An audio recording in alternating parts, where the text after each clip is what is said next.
Hello guys, terima kasih sudah mampir di channel Willy Prince. Bagi Anda yang akan menonton video ini, silakan dapat mensubscribe, like, dan komen.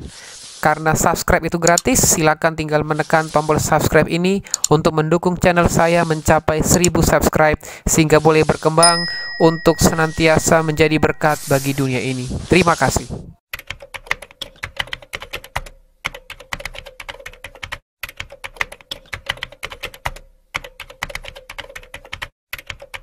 Halo, Shalom, salam sejahtera bagi kita semua.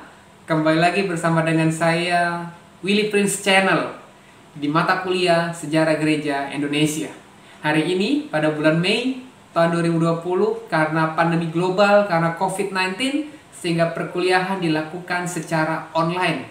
Dan pada malam hari ini, yang saya rekam pada malam hari ini, saya ingin menceritakan bagaimana tentang perkembangan sejarah gereja yang ada di Indonesia.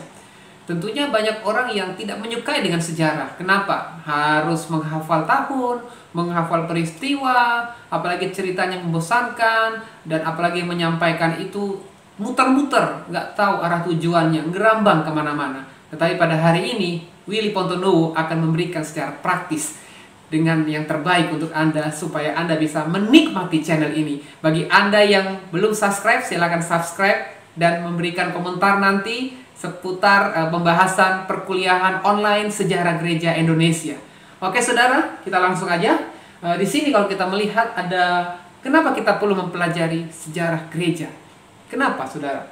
Karena kita sedang menafsirkan fakta-fakta historis dan kita menerapkan apa yang terjadi pada masa lampau. Kita perlu menyelidiki masa lampau untuk menemukan benang merah sehingga kita bisa terapkan di dalam kehidupan nyata saat ini. Dan kita bisa hubungkan dengan peristiwa lain yang berhubungan dengan sejarah. Karena sejarah gereja tidak lepas dari pengetahuan yang lain. Sehingga dari sinilah kita mengambil benang merah, menyimpulkan bagaimana perjalanan waktu di dalam kehidupan sejarah, khususnya gereja Tuhan. Oke saudara, kalau kita melihat Bapak Ibu Saudara di sini, mempelajari sejarah itu sama dengan menginterpretasikan, mengartikan, mendeskripsikan, baik unsur subjektif dan menambahkan pada data-data yang objektif. Memang sejarah itu harus perlu dilakukan dengan yang namanya riset. Riset itu yang akan menjadikannya fakta, dan fakta itu disimpulkan menjadi yang namanya sejarah. Ya, Dr. De Jong mengatakan soal objektif atau subjektif adalah unsur kreatif yang saling melengkapi. Seperti contohnya dalam kita memahami Injil Sinoptik. Ada dari sisi Injil Matius, Markus, Lukas, Yohanes, itu dengan sudut pandang yang berbeda. Tapi satu tujuan, yaitu mereka sedang menyelidiki tipologi Yesus. Injil Matius mengatakan Yesus sebagai raja. Dan lalu kita melihat di dalam Injil Markus, Yesus sebagai hamba. Di dalam Lukas, Yesus sebagai manusia. Dan di dalam Injil Yohanes, Yesus sebagai anak Allah. Tetapi tujuannya satu, adalah Yesus Kristus. Dan itu menjadi satu pengajaran yang lengkap. Sama dengan sejarah gereja. Dari berbagai sumber kita menyimpulkan, kita mengumpulkan, sehingga menemukan satu fakta yang otentik, fakta yang objektif, berdasarkan data-data subjektif, menjadi yang namanya sejarah gereja. Ya, istilah gereja dalam kata Portugis itu artinya adalah igreja. Dan di dalam bahasa Yunani adalah eklesia. Apa itu eklesia? Eklesia itu adalah rumah Tuhan, kurikian, yaitu orang-orang yang terpanggil dari kegelapan, dari gelap masuk kepada terang yang ajaib. Dan di dalam sejarah gereja, kita sedang meneliti dan terbatas pada peristiwa, kejadian yang ada hubungannya dengan gereja. Dan penekanan objektivitas sejarah gereja itu apa?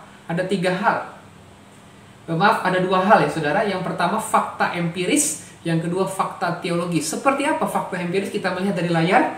Fakta empiris seperti ini saudara. Bertitik tolak dari gereja yang ada secara konkret. Baik itu gereja Asia, gereja Eropa, gereja Indonesia. Untuk saudara memahami tentang sejarah gereja Indonesia, saudara harus mengerti dulu sejarah gereja umum, gereja Asia, yang karena ini ada benang merahnya. Ya, mendefinisikan sejarah itu adalah untuknya dengan agama Kristen saudara. Perspektif teologis seperti apa? Yaitu bertitik tolak pada ukuran nilai. Nilai yang bagaimana? Yaitu sejarah gereja Yesus Kristus, eklesia dalam arti universal, dan etimologinya. kita perlu tahu etimologinya, yaitu kahal atau edah, yaitu perhimpunan yang mengakui Yesus sebagai Tuhan dan Juru Selamat. Kalau perhimpunan di luar Kristus itu namanya perhimpunan sosial atau arisan, ya saudara. Lalu Engklar juga memberikan definisi untuk memeriksa bagaimanakah, apakah gereja sadar dalam wujud dan kesetiaan gereja di dalam menjalankan amanat agungnya. Saudara, Birkhoff juga menyampaikan sejarah gereja itu menceritakan, mendefinisikan segala sesuatu dalam hubungannya dengan gereja di mana Roh Kudus turut campur tangan dan firman Tuhan bekerja, firman Allah bekerja di tengah-tengah manusia. Itu artinya bahwa dalam perjalanan waktu gereja berkembang, ada peranan Roh Kudus di situ dan ada firman Tuhan yang diberitakan. Kita sadar pekerjaan Roh Kudus hanya dapat dilihat dari perspektif iman. Saudara nggak bisa melihat Roh Kudus. Saudara nggak bisa tahu seperti apa bentuk Roh Kudus. Banyak isu-isu teologis, banyak orang-orang yang mempertanyakan Roh Kudus itu apakah dia Tuhan? Apakah Roh Kudus itu pribadi? Saya katakan Roh Kudus pribadi. Roh Kudus adalah Tuhan, tapi dia nggak kelihatan. Dia bisa dirasakan. Kita bisa berkomunikasi dengan Roh Kudus. Dan itu yang disampaikan oleh Birkhoff. Van der N berkata, bertolak dari nilai teologis dalam arti segum, kisah perkembangan dan perubahan yang dialami gereja sehingga Kristus lahir di dunia. Dan ini adalah fakta dalam uraian yang jelas, fakta yang dikumpulkan sehingga menghasilkan satu pernyataan, satu uraian yang jelas. Dan fakta tersebut perlu mendapatkan penilaian teologis supaya kita bisa mengerti dan mengetahui perkembangan dan perubahan dari gereja. Ya, definisi sejarah gereja secara umum seperti ini, saudara bisa lihat dari layar. Jadi sejarah gereja ini adalah meneliti bagaimana kehidupan manusia dipengaruhi dan diubah oleh keselamatan Allah di dalam Yesus Kristus. Ya, supaya manusia bisa memperoleh keselamatan, berhubungan intim dengan Tuhan, mengalami Kristus, di mana sehingga menjadi satu persekutuan yang erat dengan Yesus sesuai dengan prinsip-prinsip firman Tuhan. Itu artinya dalam sejarah gereja kita sedang meneliti kehidupan manusia, bagaimana kehidupan manusia mengalami keubahan, mengalami keselamatan, dan mereka mengalami perjumpaan dengan Kristus. Ya, ini beberapa hal yang saya sudah sampaikan, dan di sini Israel juga kita hayati. Kita perlu memahami sejarah gereja tidak lepas dari Israel sebagai umat pilihan Allah. Ya, Israel menghayati bahwa peristiwa yang dihadapi di dalam sejarah mempunyai arah tujuan sebagai seperti sungai peristiwa yang teratur, tersistematis. Karena sejarah itu berdasarkan kronologis waktu yang secara sistematis. Di dalam segala peristiwa Israel, bahwa ada tangan Tuhan yang tidak kelihatan yang mempersiapkan rentetan peristiwa ini. Allah membuat sejarah di dalam yang namanya kekukusan, ya, kekukusan peristiwa itu. Kepekaan terhadap sejarah dikembangkan oleh bangsa Israel, di mana Israel memahami hati Tuhan. Israel dalam setiap generasi dipercayakan untuk menjalankan amanat agung, untuk menyelesaikan rancangan Tuhan di dalam sejarah, saudara. Sehingga seorang ayah, seorang imam itu dipercayakan sebagai generasi yang terus menghasilkan generasi baru yang takut akan Tuhan.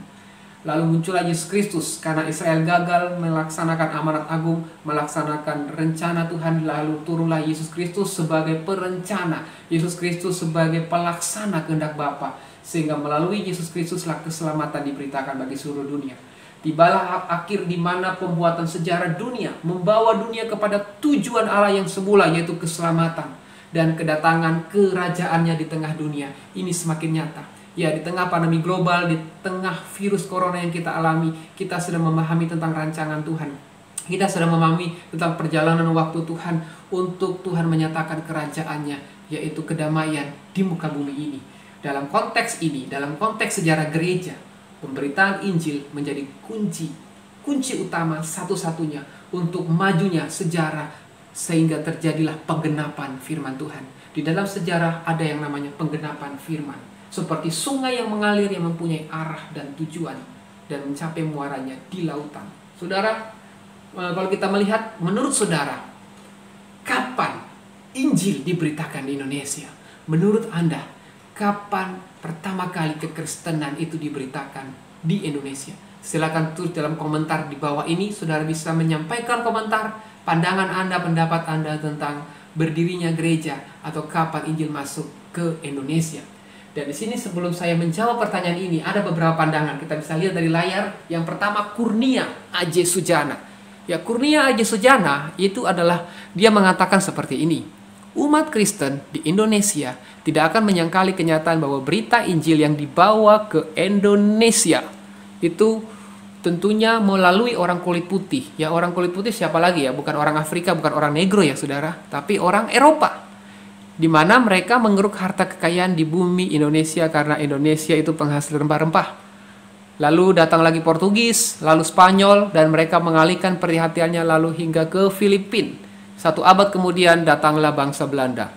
Lalu yang berikut menurut Dr. Theodor Müller-Kruger, ya dikatakan Indonesia tidak dapat sedikit pun didapatkan bekas penginjilan. Tidak terdapat seorang Kristen di Indonesia sebelum abad ke-16.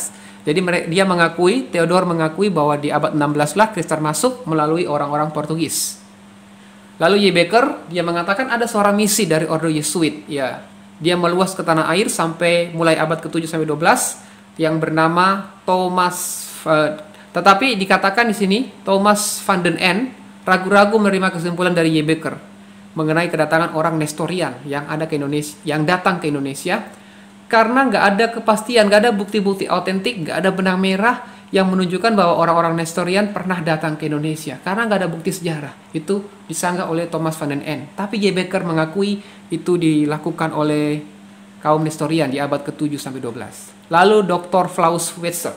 Ya, dia mengatakan bahwa di dalam daftar provinsi gereja Nestorian yang disusun oleh Obed Yesu tahun 1316, Provinsi Dabak, Tiongkok, yang dimaksud Dabak itu Jawa dan Sumatera, bahwa dikatakan pada tahun 1347 ada yang seorang India namanya Giovanni de Marigno mengunjungi Indonesia dan pernah memberitakan Injil, dan di situ dia menyampaikan kabar keselamatan kepada umat-umat di kerajaan Majapahit yang sekarang Jawa Timur dan kerajaan di Palembang.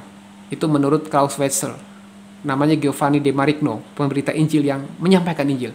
Lalu Dr. Jan S. Aritonang, ya ini adalah ketua STT Jakarta ya, pernah jadi mantan ketua STT Jakarta. Dr. Jan Aritonang yang menulis buku berbagai aliran di dalam dan di sekitar gereja, dia mengatakan bahwa menyebutkan agama Kristen telah hadir di Indonesia melalui sejumlah pedagang Kristen yang bernama kaum Nestorian. Dia setuju dengan seperti yang disampaikan oleh Y. Beker. Di abad ke-7 dari Timur Tengah, Nestorian dari Gereja Timur datang ke Pelabuhan Pansyur yang ada di Sumatera Utara, dan di situ dia menemukan banyak bukti-bukti yang ditemukan di sana. Memang tidak ada bukti yang nyata yang autentik, tetapi di sana kekristenan telah tumbuh dan berkembang di Indonesia dan telah mewarisi. Jadi Sumatera Utara telah mewarisi gaya kekristenan Nestorian, dan di sana dikatakan bahwa kalaupun ia sempat menyebarkan iman dan mendirikan gereja, kemudian semua warisan yang ditinggalkannya itu punah, saudara. Lah, kalau saudara melihat itu adalah tokoh-tokoh yang sedang menyampaikan tentang bukti-bukti kedatangan Kristen. Ada yang mengatakan abad ke-7, abad ke-12, abad ke-16. Menurut saudara pada abad keberapa? Tapi menurut fakta sejarah yang saya temukan berdasarkan riset, ini menurut pendapat saya, ada bukti-bukti yang autentik, yang jelas menurut fakta. Dikatakan bahwa kekristenan Injil datang ke Indonesia itu di abad ke-7. Gereja Nestorian telah meluas. Di abad ke-6 dia memperluas wilayah kekuasaan atau wilayah penyebarannya, mulai dari India abad ke-6, Sri Lanka abad ke-6, Asia Tengah abad ke-5, Tiongkok pada tahun 635. Dan ada bukti-bukti bahwa gereja Nestorian sudah meluas ke Korea, ke Jepang, ke Thailand, semenanjung Melayu.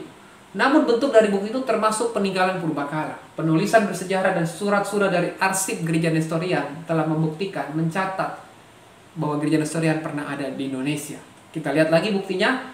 Di sini kalau kita melihat gereja Nestorian itu adalah gereja perpecahan, pecahan dari Katolik. Gereja ini berpusat tepatnya di Mesopotamia di Irak.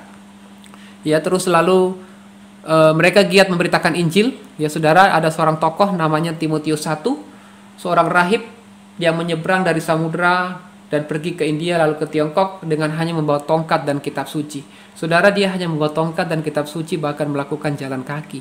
Mungkin penginjil-penginjil sekarang berpikir 2 kali untuk melakukan hal ini.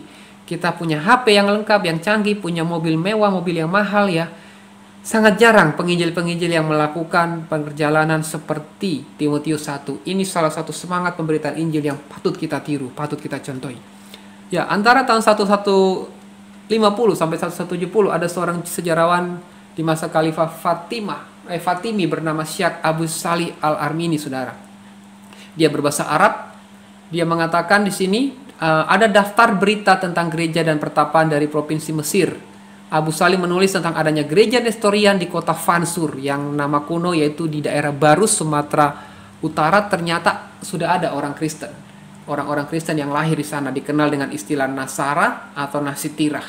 Lalu ada juga suatu gereja sebagai bukti autentik yang namanya Gereja Bunda Perawan Murni Maria. Ya, lalu seorang utusan Katolik bernama Giovanni Marignoli, dia dari Ordo Fransiskan, pernah juga mengunjungi tempat yang bernama Istana Ratu Seba, saudara, yang terletak di kota Bubat, ya, di Sungai Berantas di Jawa Timur. Dan di sana ada salah satu penekanan dikatakan salah istilah, dan kami menemui sejumlah jiwa karena telah terdapat beberapa orang Kristen Nestorian di daerah Jawa Timur, dan dia melakukan perjalanan ke Ceylon, yaitu ke Sri Lanka. Ya, saudara, kalau kita melihat di sini, saudara. Ya, di sini ini beberapa contoh-contoh yang sudah disampaikan oleh orang-orang yang hidup pada zaman itu, saudara. Lalu kita melihat di sini, lalu Dr. Van den End bagi seorang Protestan, maaf saudara, Protestan ya saudara, susah untuk ngomong Protestan. Maklum saya dari Pentakosta Karismatik ya. Ya, tidak susah menjadi soal bahwa yang pertama kali melayangkan baptisan di Indonesia adalah orang-orang Katolik ya saudara. Mereka membaptis orang dalam nama Allah Bapa, Anak, dan Roh Kudus, dan baptisan itu adalah sah. Oleh karena alasan tersebut, kami beranggapan bahwa sejarah gereja di Indonesia telah dimulai pada abad ke-16. Itu menurut Van den End. Dan kita tahu pasti orang Indonesia yang pertama menerima baptisan itu di abad ke-16. Contohnya orang-orang Portugis datang menetap, orang-orang Spanyol, orang-orang Belanda yang melayangkan tentang penginjilan. Ya, menurut saudara, di abad ke-berapakah Injil pertama kali datang? Abad ke-7, abad ke-12, 11, atau setelah Islam masuk, yaitu di abad ke-16. Silahkan berikan komentar dan pendapat Anda. Kita bisa berdebat secara interaktif dan secara kritis kontekstual. Sekian, Tuhan Yesus memberkati.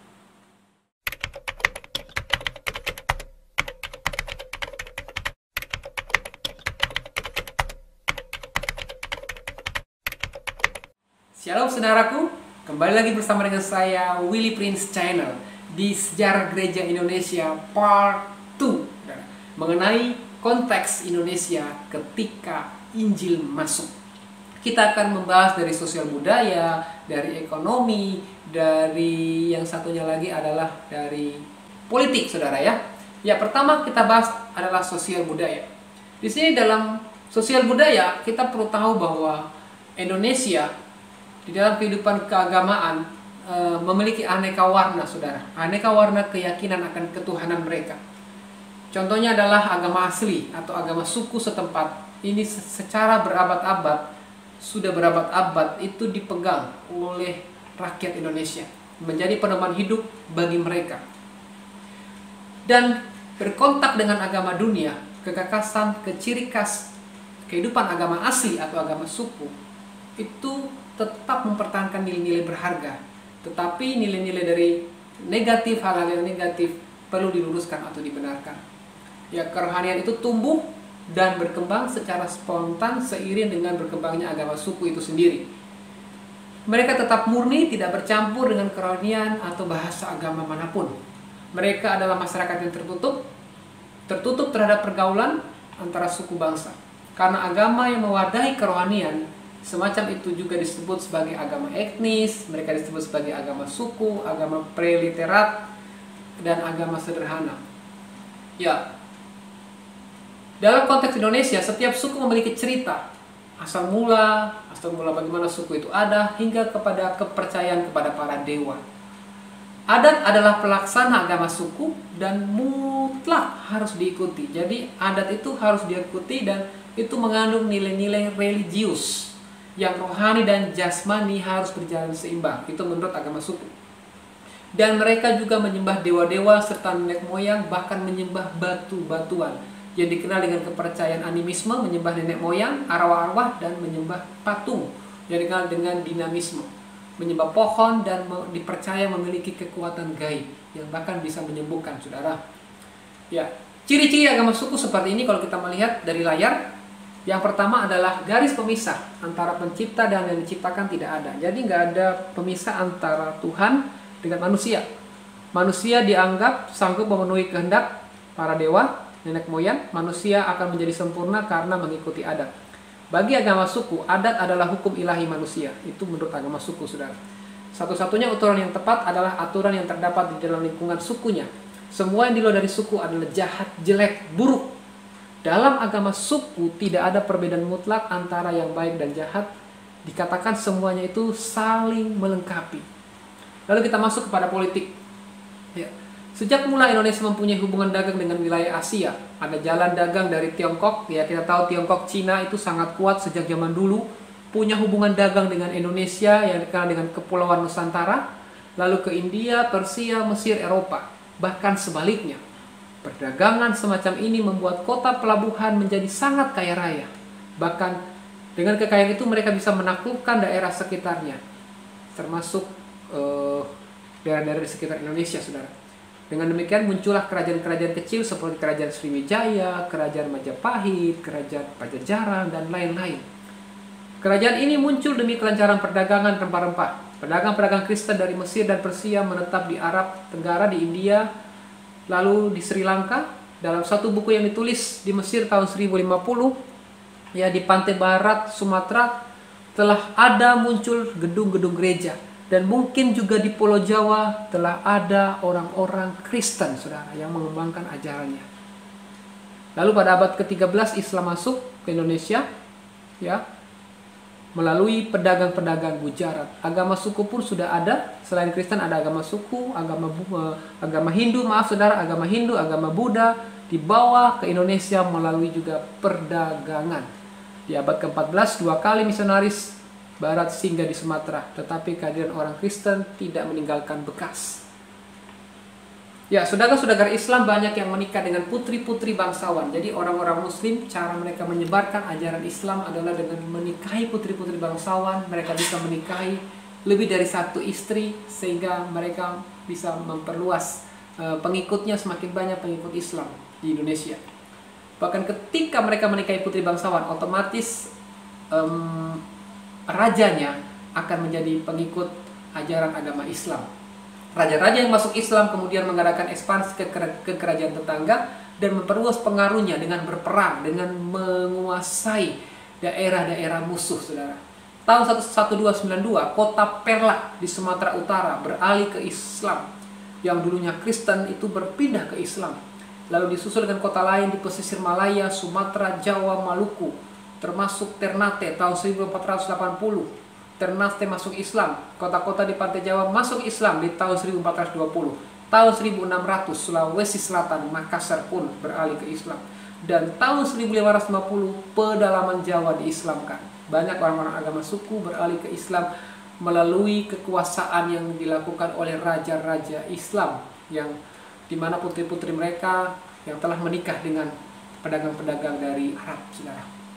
Ya, dari hal ekonomi, di abad ke-16 adalah waktu peralihan dalam segala segi, saudara. Abad ke-16 adalah masa transisi, saudara, dalam hal ekonomi.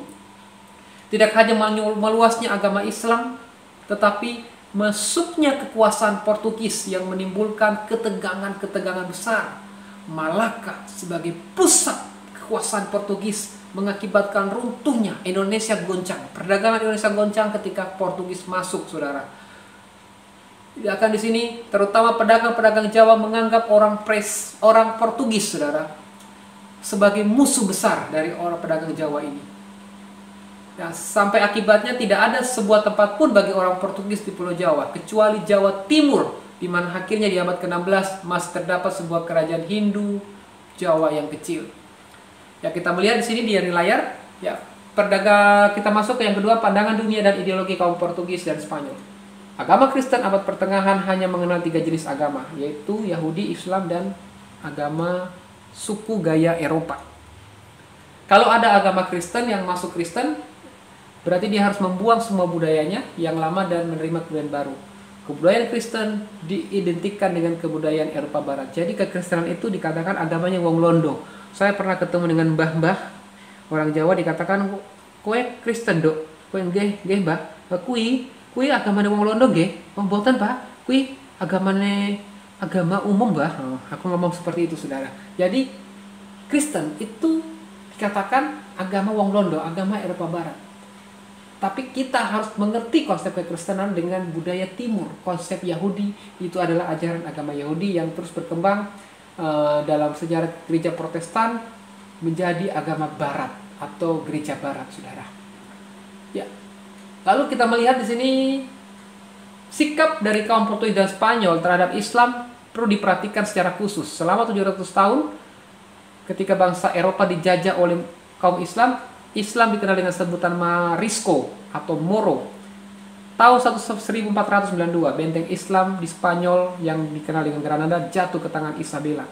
Tahun 1511, kaum Portugis menjumpai kaum Moro di Asia Tenggara. Ya, mengapa kaum Portugis dan Spanyol datang ke Asia? Ini, pertama adalah karena alasan ekonomi, yaitu untuk mencari kekayaan. Ini kepentingan pertama, saudara. Yang kedua, alasan kedua adalah alasan politis, yaitu untuk melemahkan serangan Turki yang mengancam Eropa pada waktu itu. Ini yang poin pertama yang penting, dan yang kedua ini adalah alasan kedua adalah karena untuk melemahkan serangan Turki. Dan yang ketiga, ini yang paling terakhir, untuk mencari jiwa. Saudara. Ya, kalau kita lihat pandangan dunia dan ideologis kaum Portugis, kita lewat aja. Ini ada beberapa tinjauan umum berkembangnya gereja Katolik. Kalau kita melihat di sini di pertengahan abad ke-16, perkembangan misi Katolik paling menonjol itu di Halmahera tahun 1565. Ada 47 desa dengan anggota gereja 80.000 jiwa dimenangkan. Lalu di tahun 1970 Maluku Utara mengalami perkembangan terutama gereja Katolik. Dan di situ kita melihat mereka membunuh ya Sultan Panglima Portugis membunuh Sultan Hairun secara brutal ketika melakukan perjanjian damai, tapi malah dibunuh, saudara.